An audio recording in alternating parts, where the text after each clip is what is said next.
तो चलो देखते हैं कि भाई सेल्फ डिक्लेरेशन फॉर्म कैसे भरना है।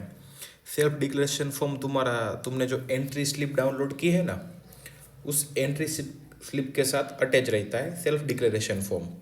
तो उसमें लास्ट के दो या तीसरे पेज पे शायद सेल्फ डिक्लेरेशन फॉर्म रहता है।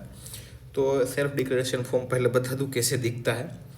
तो ये रहा उसका एग्जाम्पल, और इसमें है कि भाई date of arrival at CPMPU country and date of departure from CPMQ country.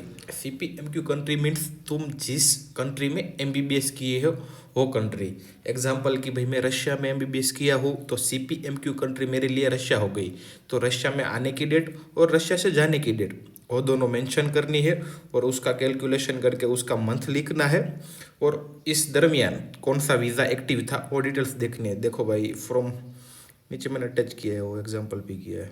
देखो ऐसा रहता है कि भाई मैंने फिल किया था सेल्फ डिक्लेरेशन फॉर्म कि भाई ship arrival from home country. भाई तो मैं रशिया में कब आया, तो रशिया में मैं आया 15 अक्टूबर 2019। फिर मैं रशिया से कब गया, तो मैं गया 18 दिसंबर 2019। तो इस दोनों के बीच में कितने मंथ्स हुए, तो मैंने कैलकुलेट करके लिखा है 2 मंथ 3 डेज। और इस टाइम के दरमियान मेरा कौन सा वीज़ा एक्टिव था वो मेरे को इधर वीज़ा लिखना है दोनों के बीच में। मैंने एग्जांपल लिया है, देखो चलो नीचे देखते हैं। ये रहा पहला एग्जांपल कि भाई मैं पहली बार रशिया 15/10/2019 को आया, और मेरा वीज़ा प्रॉब्लम हुआ था तो मैं 2 महीनों में वापस चला गया था। 18 दिसंबर 2019 को वापस चला गया था। तो arrive in Russia and leave the Russia. इस दोनों के टाइम में कितने मंथ्स होते हैं, तो 2 मंथ्स 3 डे कैलकुलेट करना है।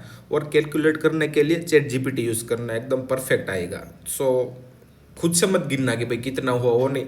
चैट GPT को टाइम पीरियड बता देना और तुम्हें कैलकुलेट करके दे देगा, ठीक है।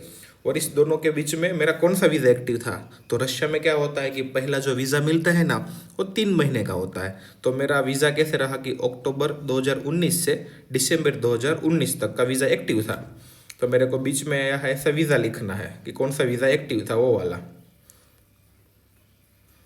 और वीज़ा कैसे रहता है कि भाई मेरा वीज़ा था 10/10/2019 तो 22/12/2019। तो उसमें आपको डेट सिलेक्ट नहीं करनी है, सिर्फ मंथ सिलेक्ट करना है। यह कैसे रहा 10/10/2019 से 22/12/2019 तक का है। तो मेरे को क्या सिलेक्ट करना है, सिर्फ मंथ सिलेक्ट करना है कि अक्टूबर 2019 से दिसंबर 2019। क्या सिलेक्ट, सिर्फ मंथ सिलेक्ट करना है, डेट सिलेक्ट नहीं करनी है। यहाँ कैसे मैंने लिखा कि अक्टूबर 2019 से दिसंबर 2019, डेट मेंशन नहीं करनी है, सिर्फ मंथ मेंशन करना है, ठीक है। दूसरा एग्जांपल देखते हैं कि दूसरी बार मैं फिर वीज़ा का प्रॉब्लम था, फिर घर आया। तो उसके बाद मैं कब आया पहली बार, तो 11/1/2020 को आया। फिर कोरोना की वजह से मैं 17/7/2020 को चला गया, ठीक है। तो इस टाइम पीरियड में मेरा कितना टाइम हुआ, तो भाई कैलकुलेट के लिए मैंने चैट GPT यूज़ करके 6 मंथ 6 डे कैलकुलेट कर दिया, फिल कर दिया। और इस टाइम पीरियड में मेरा कौन सा वीज़ा एक्टिव था, तो मेरा जनवरी 2020 से अप्रैल 2020 वाला वीज़ा, और अप्रैल 2020 से अप्रैल 2021 वाला वीज़ा एक्टिव था। तो मेन वही चीज़ है कि भाई टाइम पीरियड लिखना है, उसको कैलकुलेट करना है, और उस टाइम पीरियड के दरमियान तुम्हारा कौन सा वीज़ा एक्टिव था वो लिखना है, बस। और अभी तीसरा एग्जाम्पल भी देख लेते हैं कि कोविड ख़त्म करने के बाद मैं वापस जब रशिया आया, पहली बार कब आया, तो 15 फरवरी 2021 को मैं आया। फिर मैं उसके अगले साल इंडिया नहीं गया था, उसके अगले साल गया इंडिया। तो मैं कब गया, 22/6/2023 को इंडिया गया। तो उसका टाइम पीरियड कितना हुआ, 28 month 7 days. Chat GPT use करके कैलकुलेट कर लो और लिख दो। फिर इस जो पीरियड था 15/2/2021 से 22/6/2023 तक का जो पीरियड था, उसमें मेरे कौन से वीज़ा आए, तो उसमें मेरा मीन्स वीज़ा है, मीन्स कौन से वीज़ा एक्टिव थे, ठीक है, एक्टिव वाला वीज़ा। तो उसमें क्या आएगा, अप्रैल 2020 से अप्रैल 2021, 21 से 22, 22 से 23 और 23 से 24 वाला वीज़ा रहता है। रशिया में क्या रहता है, पहला वीज़ा 3 मंथ का मिलता है, उसके बाद तुम वीज़ा रिन्यू कराते हो, और जो रिन्यू वीज़ा होता है वो 1 साल का मिलता है। तो यह रहा अप्रैल 2020 से अप्रैल 2021, 21 से 22, 22 से 23, 23 से 24, ऐसे।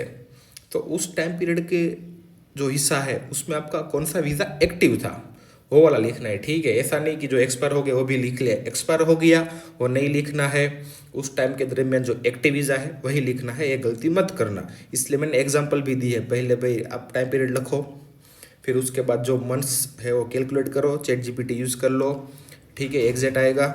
और उसके बाद आपका जो वीज़ा रहता है वो वीज़ा देख लो कि उस टाइम पीरियड के दरमियान जो कौन सा वीज़ा एक्टिव था आपका, ठीक है। वो गलती मत करना कि भाई एक्सपायर लिख लिया, एक्सपायर आपको नहीं लिखना है, जो एक्टिव है वही लिखना है। फिर देखो या फिर से देख लो फिर कि 15/10/2019 से 18/12/2019 में मेरा पहला वीज़ा एक्टिव था, अक्टूबर 2019 तो दिसंबर 2019 वाला।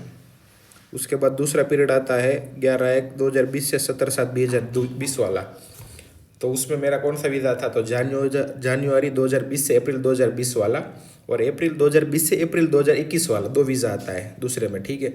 उसके बाद तीसरा देखो, दोनों टाइम पीरियड लिख लिए, मंथ कैलकुलेट कर लिए, और उसके टाइम कौन सा वीज़ा था वो कैलकुलेट कर लिया। फिर आता है लास्ट वाला, देख लो डायरेक्ट अब कि भाई अब इंडिया आ गए हैं रशिया से एमबीबीएस करके। तो पहले मैं कब आया था, 25/8/2024 को आया, और डिग्री लेके कब वापस आया, 18/7/2025 को डिग्री लेके मैं वापस आया। तो उस टाइम पीरियड में मेरा कौन सा वीज़ा एक्टिव था, तो अप्रैल 24 से अप्रैल 25 वाला, और अप्रैल 2025 से अगस्त 2025 वाला, दो वीज़ा एक्टिव था। समझ रहे हो आप, तो उसको कैलकुलेट कर लो, बस इतना ईजी है भाई, कुछ नहीं है। टाइम पीरियड लिखो, मंथ कैलकुलेट करो, और उस टाइम का वीज़ा जो एक्टिव था वो लिख दो, बस, और कुछ नहीं। सेल्फ डिक्लेरेशन फॉर्म, इसलिए मैंने सब एग्जाम्पल भी दिए नीचे, इजी रहेगा।